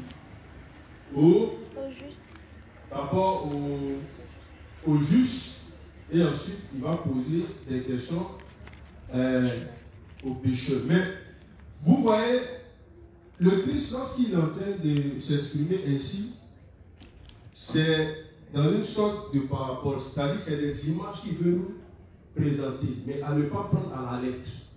Voilà. Ça ne veut pas dire que lorsqu'il va venir, les juges sont là-bas et puis les pécheurs sont, et puis on te pose des questions. Mais c'est une image qu'il est en train de présenter.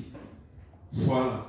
Et ce qu'il veut emmener, que ce soit les pécheurs et les justes à comprendre, c'est que pour nous les justes, on aura notre récompense en fonction de quoi? Des œuvres de la foi qu'on aura faites. Et les pécheurs, eux, ils iront en enfer en fonction des œuvres qu'ils auraient aussi accomplies. Donc, c'est un ensemble d'enseignements.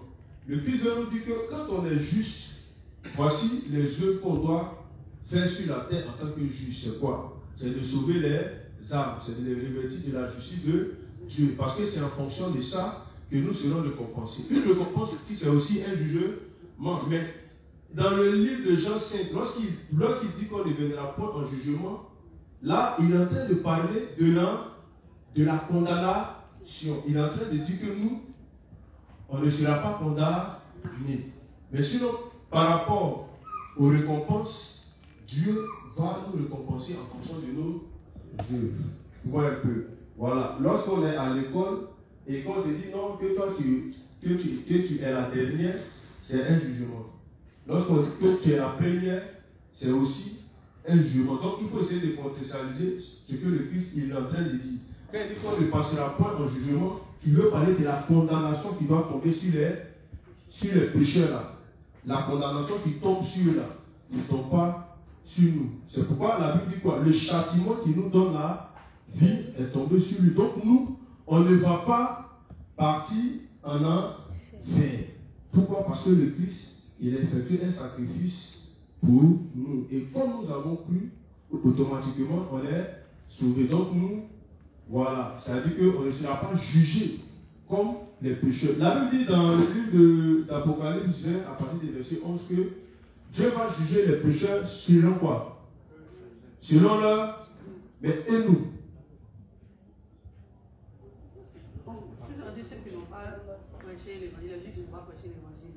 Voilà, donc nous, il y a ce qu'on a fait. Ça veut dire qu'on est d'office sauvé.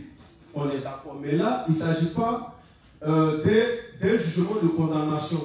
Et il s'agit de tout simplement des récompenses que Dieu va, voilà, chose donner. Donc, pour dire simplement, c'est aussi une sorte de jugement. Voilà, mais ce n'est pas une condamnation. C'est des récompenses. Voilà.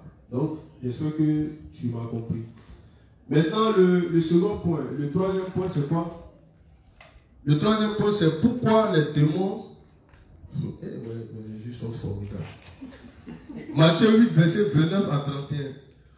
Pourquoi les démons ne se sont pas ralliés après avoir reconnu la divinité de Christ? Qui a connu ça? Et non. C'est qui? C'est Chris. Ah, mais Chris. Quand tu prêches l'évangile aux gens, et puis je n'arrive pas. C'est vraiment quoi? Bon, c'est pour ça incrédule, c'est tout. Voilà, parce que les démons sont les vrais incrédules. Voilà. Sinon, dans l'un des livres, tant qu'il n'y a pas encore eu le jugement, le révérend dit qu'ils ont la possibilité de se ressaisir. Moi, je crois en ça. Amen. Voilà, mais c'est parce que ce sont des incrédules. C'est la réponse la plus simple. Voilà, point. Ce sont des incrédules. Ils savent que c'est Dieu, mais ils ne veulent pas croire en lui. Vous voyez, il y a des hommes même qui sont plus pires que les démons. Je prends le cas du faux prophète et de quoi? De l'homme. La Bible dit que c'est les deux que Dieu va jeter en enfer en premier. Voilà, attendez. Et dans le livre 11 même, il y a le révérend qui l'a dit. Voilà, excusez-moi. Hein. Je vais retrouver ça rapidement. Page 89, non? Le paragraphe 2. Voilà. Voilà, non. 3, bon, c'est ça, non? Bon. Il dit, ouais, c'est en haut, c'est donc c'est paragraphe 2. Dit différemment, le fait que l'Hadès soit jeté dans le lac de feu signifie que les pécheurs qui se tiennent devant le trône du jugement seront jetés dans le lac de feu.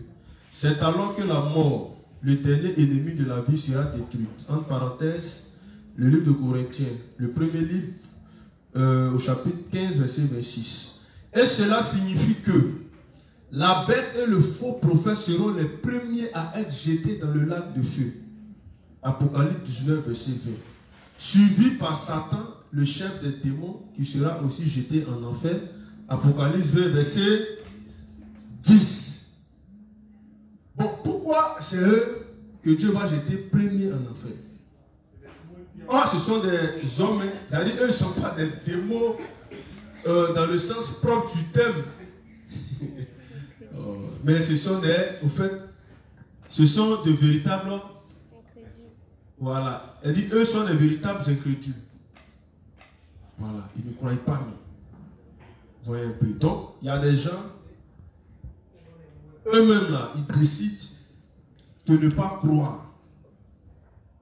Quand vous prenez dans la Bible, ce n'est pas étonnant. La Bible dit quoi? Connaissant dans le texte de Romains 1 là. C'est-à-dire qu'il y a des gens qui connaissent la vérité. Ils savent que ça là c'est vrai. Je prends le cas des Illuminati. Ils savent que Dieu il est puissant. Ils connaissent bien l'évangile. Tout. Ils peuvent te réciter ça même de A à Z. Mais ils disent qu'eux ils ont fait le choix de combattre Dieu. Un jour, c'est-à-dire qu'un jour ils vont l'attraper pour l'enchaîner ou même pour le tuer. Voilà. Et il y a des hommes aussi, quand on prend le texte de Romains 1, l'apôtre Paul a parlé d'eux. Et je pense que c'est d'eux-mêmes qu'il parle avec, bon, peut-être aussi d'autres personnes. Il dit, Romains 1, la colère de Dieu se révèle. Romains 1, verset 18. La colère de Dieu se révèle du ciel contre toute impiété et toute injustice des hommes qui retiennent injustement la vérité captive. Donc, pour retenir la vérité, il faut la voir, il faut la connaître. Car ce qu'on peut connaître de Dieu est manifeste pour eux, Dieu le leur ayant fait connaître. Donc, il y a des gens qui connaissent Dieu, qui connaissent bien l'évangile d'eau et d'esprit, mais qui ont décidé de ne pas croire.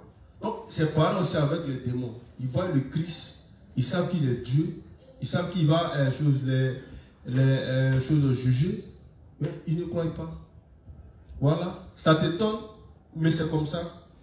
Il y a des gens à qui on a prêché l'évangile. Ils ont dit oui. Non, Cédric, ouais, ce que tu dis là, c'est vrai. Non, ça c'est la vérité.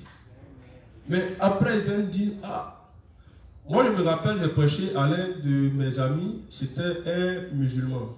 Bon, le pasteur Tagro aussi a prêché à ce jeune-là pendant vraiment des années. Et un jour, il m'a dit que lui, il sait que ce qu'on dit, c'est vrai. Mais à cause de ses parents, il préfère rester dans l'islam. Il y a des gens comme ça. Voilà.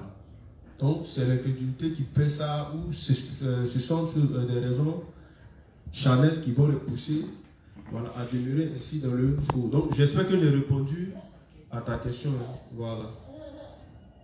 On a une quatrième question. C'est la juste grâce. Grâce au... Hein, c'est toi, non? Elle dit, si nous allons sur un front pour parler sur la divinité, nous pouvons citer les noms des apôtres qui ne sont pas mentionnés. Et voilà, et puis tu as bloqué qui ne sont pas mentionnés dans la Bible. Voilà, tu vois, quand tu prends le livre 11 à la page 89, le paragraphe 3, voici ce que le révérend dit. Tertullien, un père de l'église, avertissait d'un jugement. Est-ce qu'il est mentionné dans la Bible? Tertullien n'est pas mentionné dans la Bible, mais par contre, cependant, le révérend nous dit que c'était un père de l'église. Donc, il y a eu les apôtres qui ont eu des enfants dans la foi, mais qui ne sont pas nécessairement mentionnés dans les écrits. Mais dans ton développement, tu peux faire appel à l'histoire. Bon, ça dépend aussi de celui qui est en face de toi. Voilà. Donc, tout dépend dans l'élan de ton front. Si tu peux parler de tel père de l'église, il faut t'assurer que c'était un père qui n'a pas apostasié à la fin de sa vie. Parce que quand vous allez prendre par exemple le livre 7 ou 8 là-bas, il y a le révérend qui parle de Polycarpe et qui parle de de quoi? De Origène. On écrit plutôt de Origène. C'est Polycarpe qui a gardé la foi, non? Hein? Les inspecteurs, c'est ça, non? Voilà, c'est Polycarpe qui a gardé la foi. Et c'est Origène qui s'est égaré. Mais moi, j'ai cherché à connaître la vie de Origène. Il dit, il a perdu la foi même. Il racontait des bêtises après. Voilà, mais bon, comme c'est pas là le sujet. Donc, si tu vas dans un front, ça dépend de ton front. Voilà, comment tu vas faire appel. Mais si tu ne maîtrises pas un sujet et sa vie, ce n'est pas la peine d'en parler. Il faut te contenter du peu que tu connais et tu prêches. Voilà. La meilleure façon de prêcher l'évangile, c'est de prêcher la plus simplement possible. Voilà. Donc c'est quand tu es dans un front qui requiert toutes ces connaissances et les choses gravitent autour, c'est dans ce contexte-là que tu peux faire appel à ça. Mais si tu es sur un petit front avec une femme qui vend aux machines, elle ne connaît pas qui est Tertullien, qui est Ignace d'Antioche, qui est Locos, tu n'es pas obligé de rentrer dans tout ça. Pour lui expliquer simplement, elle va comprendre. Voilà. Donc, on va sur le ABC, etc. Et puis, quand tu emploies un mot, la rédemption, la maman, elle ne sait pas c'est quoi que rédemption. Donc, quand tu dis rédemption nette, il faut lui expliquer simplement. Elle dit, ah, c'est ça qu'on appelle rédemption. Voilà. Donc, elle comprend rapidement. Donc, sur ce, il n'y a plus de questions. Une dernière question. Oui. Le juste Anibé Emmanuel qui dit que dans le texte d'Hébreux 5, verset 7, c'est lui qui, dans les jours de sa chair, ayant présenté avec de grands cris et avec larmes des prières et des supplications à celui qui pouvait le sauver de la mort et ayant été exaucé à cause de sa piété. Ce verset est beaucoup utilisé par les détracteurs pour nier la divinité du Christ. J'aimerais avoir l'explication de ce verset si j'étais confronté à ça. Mais quand il lit le verset là, quel est le problème qu'il veut faire ressortir? Voilà, c'est ça. Quel est le problème qu'il veut faire ressortir? C'est le fait que Dieu est resté le Christ ou bien c'est quoi? Voilà, parce que c'est mentionné ainsi. Donc, ça c'est un test que les musulmans aiment prendre à celui qui pouvait le sauver de là. Bon, on va prendre le texte de Jean 2, verset 22. Ça, c'est un texte que les musulmans aiment prendre. Or, on a démontré ici que le Christ, il a le pouvoir de quoi? Il y a ce qu'on appelle l'auto-résurrection qui est mentionné dans la Bible. C'est clair dans la Bible. Jean 2, on va lire ça. Jean 2, verset 22. Et puis, on va apporter aussi le texte de 1 Pierre 3, à partir du verset 15. Oui. C'est pourquoi, lorsqu'il fut ressuscité des morts, ses disciples se souvinrent qu'il avait dit cela. Donc, il faut remonter à partir du verset 19. Oui. Jésus leur répondit, détruisons ce temple Et en 3 jours, je le relèverai. Jésus a dit quoi? De détruire ce temple et en 3 jours, il va le relever. Bon. Le temple ici, c'est quoi? Lis. Les Juifs disent, il a fallu 46 ans pour bâtir ce temple et toi, en 3 jours, tu le relèveras. Mais il parlait du temple de son corps. Je le rebâtirai là, il n'y a pas juste dans S, non? Non. Merci. Donc, il dit détruisez ce temple. Le temple ici, c'est quoi? C'est lui-même son propre corps. Lui-même, c'est son propre corps qui est là. Il dit détruisez et je le rebâtirai. Donc, le jeu est mis pour qui? Jésus-Christ. Au fait, Jésus dit qu'il est la vie, non? Lorsqu'on dit qu'il est la vie, là, ça veut dire que c'est lui qui donne vie à toute chose. Voilà, il est la vie. Il dit détruisez ce temple et je le rebâtirai. Donc, il parlait de quoi? Quand il dit détruisez, ça veut dire quoi? Hein? Il dit si vous tuez mon corps qui est physique là, il parle de son corps physique. Il dit si vous tuez mon corps, moi-même là, je vais quoi?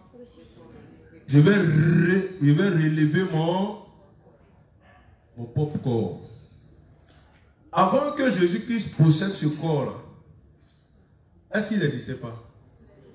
Est-ce qu'il n'était pas conscient de son existence? Donc même si son corps qui est physique est détruit là, est-ce que en tant que le logos, en tant que la parole là, est-ce qu'il n'existe pas encore toujours? Et est-ce qu'il n'est pas conscient de son existence?